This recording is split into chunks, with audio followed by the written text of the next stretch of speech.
have a soft spot for arcades and pinball machines, so when I saw the GRS Flight Yoke by Thunderstick that replicates the original Star Wars arcade control, well, I fell down a rabbit hole, as I do so very frequently. This is a story as old as time. Man finds controller, man 3D prints some parts, and does unthinkable acts towards an original Star Wars arcade cabinet. Man now has to stop himself from mass producing this thing of beauty. Come with me on my adventure, Padawan. And as a heads up, I'm probably gonna make some arcade purists really, really mad.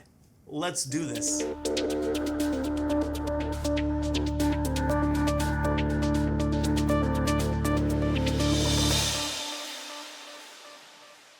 This involves the Thunderstick Flight Yoke, a super cool dude named Ollie from the UK, and me, the hero slash villain of the story. You ready? Because I'm gonna do the video even if you're not. I was just trying to be polite. Warning, there are oodles of factoids to learn here, so buckle up. My journey started with some Googlifying the internet for some plans to replicate the original 1983 Star Wars arcade cabinet. I was so young and foolish back in those olden days of a few months ago. I've built other arcades from scratch, so how much harder could building a Star Wars be, right?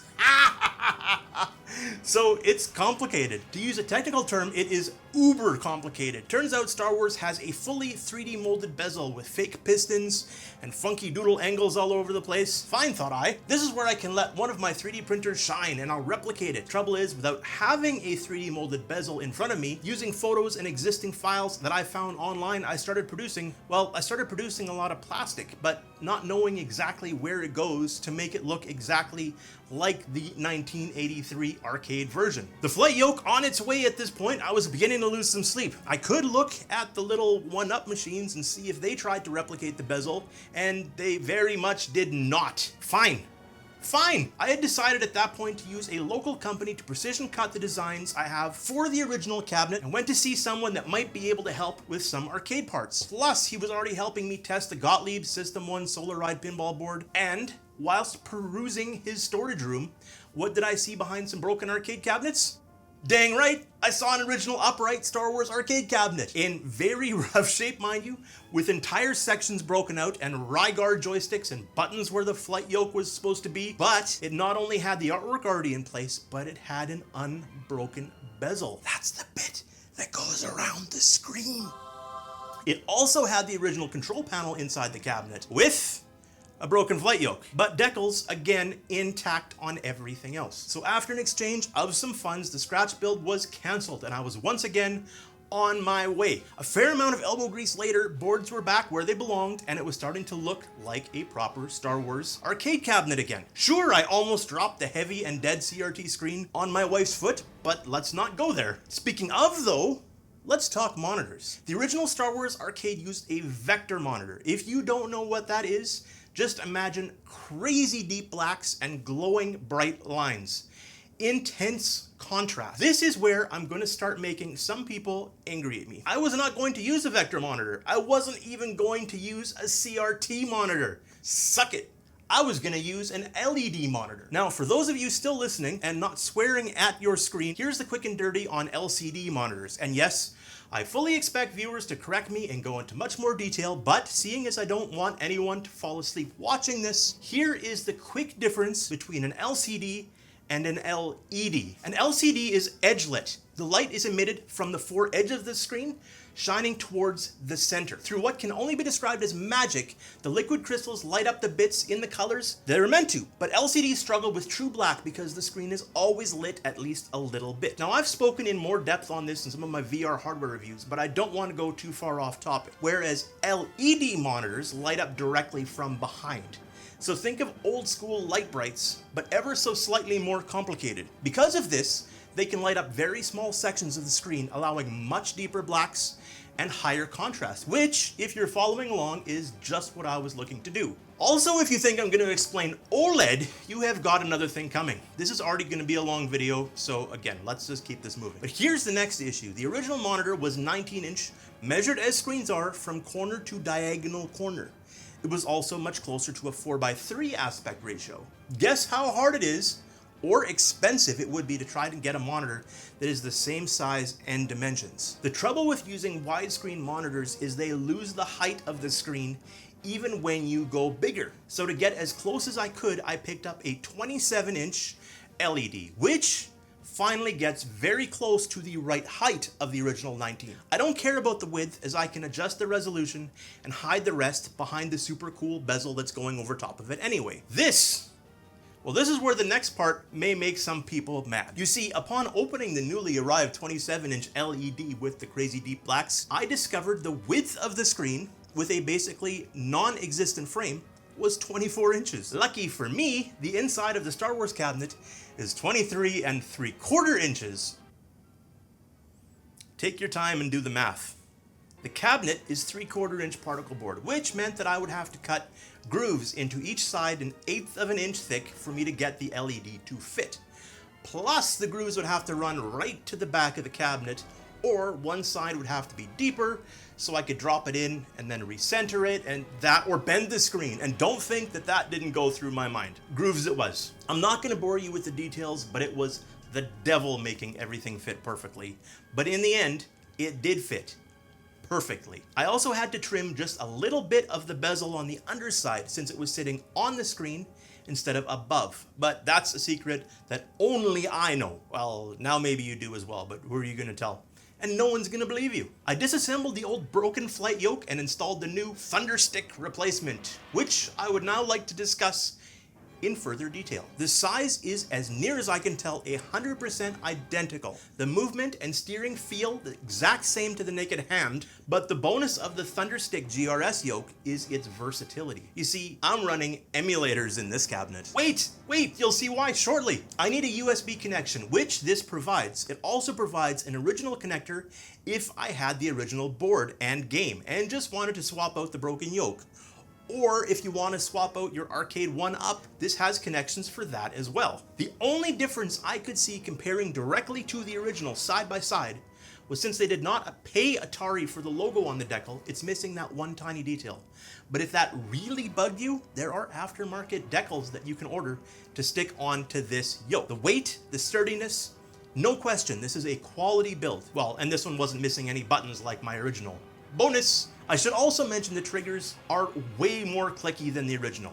A fair bit more clicky, but in every other way, I love it. Also, if it bothers you, turn up the sound on the machine.